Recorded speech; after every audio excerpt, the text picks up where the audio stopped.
Assalamualaikum warahmatullahi wabarakatuh. Selamat pagi, selamat siang, selamat malam semuanya. Kami dari kelompok satu mata kuliah Data Warehouse dan Business Intelligence eh, Kombe Angkatan 2022 Universitas Sumatera Utara akan mempresentasikan hasil diskusi kami tentang analisis studi kasus data warehouse. Untuk anggota kelompok di sini kami ada Nisa Cahyani dengan akhiran NIM 087, ada Said Muhammad Mazaya dengan akhiran NIM 129, dan ada saya sendiri Yanur Audi Nugraha akhiran NIM 137. Untuk selanjutnya akan dijelaskan oleh Anissa Cahyani. Apa itu data warehouse? Jadi data warehouse itu adalah sistem penyimpanan data yang dirancang untuk mengumpulkan informasi dari berbagai sumber dalam suatu organisasi. Tujuan utama dari data warehouse adalah untuk memfasilitasi pelaporan dan analisis data. Data yang disimpan dalam data warehouse biasanya berasal dari berbagai sistem dan diintegrasikan menjadi satu repositori yang konsisten. Dalam konteks perusahaan, data warehouse mengumpulkan informasi penting seperti data penjualan, data pelanggan, dan data operasional dari berbagai sistem yang ada. Selanjutnya itu ada analisis kasus yang pertama dari Amazon. Nah, jadi tantangannya itu Amazon perlu menggabungkan data dari e-commerce, AWS, layanan digital, dan perikanan ke dalam satu pusat data warehouse. Dan yang kedua ada volume data yang terus bertambah membutuhkan solusi penyimpanan yang dapat menangani data dalam skala petabyte. Pemrosesan big data memerlukan optimasi tinggi untuk analitik real time dan juga menjaga keamanan data pelanggan yang sensitif serta mengurangi biaya tinggi dalam infrastruktur dan pengelolaan data warehouse. Jadi solusinya yaitu ada implementasi Amazon Redshift dengan menggunakan Massively Parallel Processing atau disebut MPP dan juga penyimpanan berbasis kolom dan diintegrasikan dengan AWS untuk optimasi analitik data. Dan juga analitik real time dan cloud optimization dengan memanfaatkan Redshift Spectrum, Redshift ML, serta AWS S3 sebagai data lake untuk meningkatkan efisiensi penyimpanan dan kecepatan query. Dan juga menggunakan AES 256 encryption, IAM atau disebut Identity and Access Management, serta model cloud pay as you go untuk mengurangi biaya operasional.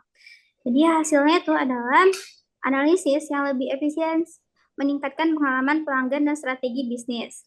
Terus meningkatkan efisiensi dan performa dengan arsitektur terdistribusi, pemrosesan query lebih cepat, dan penyimpanan lebih optimal. Dan juga skalabilitas dan penghematan biaya. Jadi Amazon itu dapat menyesuaikan kapasitas penyimpanan sesuai pertumbuhan bisnis tanpa biaya operasional yang berlebihan. Selanjutnya dikembalikan kepada moderator. Baik, untuk selanjutnya studi kasus 2 akan dijelaskan oleh Said Muhammad Mazaya. Baik, terima kasih. Selanjutnya ada studi kasus 2 yaitu dari UPS. Nah, tantangan yang dihadapi UPS dalam mengelola data warehouse yaitu datanya tersebar dan terdistribusi di berbagai platform seperti DB2, repository, dan spreadsheet. Lalu memiliki volume data dengan kecepatan data yang terus meningkat, serta kebutuhan untuk mengoptimalkan rute pengiriman bagi ratusan ribu pengemudi setiap hari, sehingga sistem lama mereka menjadi kurang efisien. Tantangannya juga menghambat kemampuan UPS dalam melakukan analisis real time. Solusi dari UPS yaitu membangun ekosistem big data berbasis Hadoop yang memungkinkan mereka menangani data dalam jumlah besar dan lebih cepat dan akurat. Selanjutnya mereka juga menggunakan HDFS untuk penyimpanan, MapReduce untuk pemrosesan data cepat, Kafka untuk streaming data, dan Scoop untuk memindahkan data dari sistem SQL ke Hadoop. Lalu UPS juga mengembangkan proyek Orion atau On-Road Integrated Optimization and Navigation, sebuah sistem berbasis analitik real-time yang mampu menghitung dan menyesuaikan rute pengiriman secara dinamis berdasarkan data lalu lintas, cuaca, dan permintaan pelanggan. Lalu hasil yang didapatkan oleh UPS diantaranya mereka menghemat 50 juta dolar per tahun hanya dengan mengurangi 1 mil per pengemudi per hari. Selain itu, sistem Orion juga membantu mengurangi 100 juta mil perjalanan dan 100 ribu ton emisi karbon per tahun, menjadikan operasional mereka lebih efisien dan ramah lingkungan, sehingga efisiensi tinggi dalam manajemen logistik. Selanjutnya ada perbandingan studi kasus. Amazon dan UPS memiliki kebutuhan data warehouse yang berbeda sesuai dengan domain utama bisnis mereka. Amazon fokus pada e-commerce dan layanan cloud AWS, sementara UPS memanfaatkannya untuk optimasi rute logistik, untuk efisiensi biaya dan mengurangi emisi karbon. Dari segi tantangan, Amazon menghadapi masalah dalam integrasi dan kompleksitas data. Lalu dalam UPS, pengelolaan data yang tersebar, serta optimasi rute berbasis analitik big data. Lalu dalam hal teknologi utama, Amazon menggunakan Amazon Redshift, yaitu cloud-based DWH.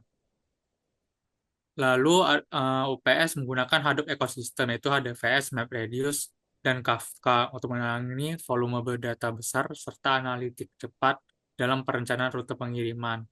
Selanjutnya dalam hasil utama, Amazon menghasilkan skalabilitas bisnis dan personalisasi pelanggan untuk mengoptimalkan operasional mereka.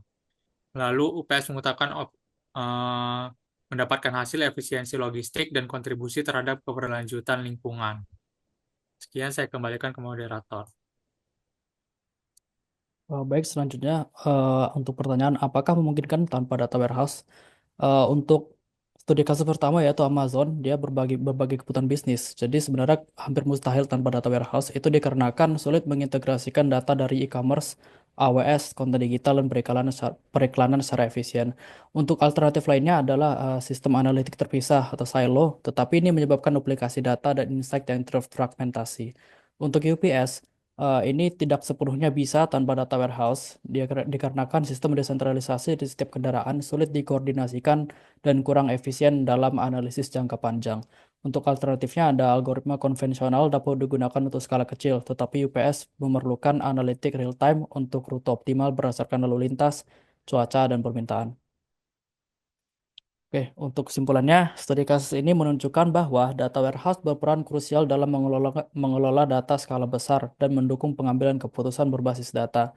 UPS menggunakan ekosistem Big Data dan sistem Orion untuk mengoptimalkan rute pengiriman yang menghasilkan penghematan biaya signifikan serta pengurangan emisi karbon. Tanpa data warehouse, UPS akan kesulitan mencapai efisiensi dalam skala global dan melakukan analisis rute secara real-time. Sementara itu, Amazon mengandalkan Amazon Redshift untuk mengintegrasikan data dari berbagai lini bisnis, termasuk e-commerce, AWS, dan periklanan. Tanpa data warehouse, pengelolaan data yang kompleks dan lintas platform akan sulit dilakukan secara efektif.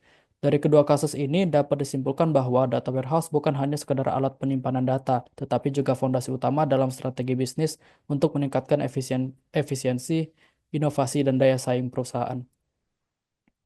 Untuk referensi dari hasil kami diskusi dapat dilihat di sini. Baik, terima kasih. Sekian dari presentasi studi kasus kami.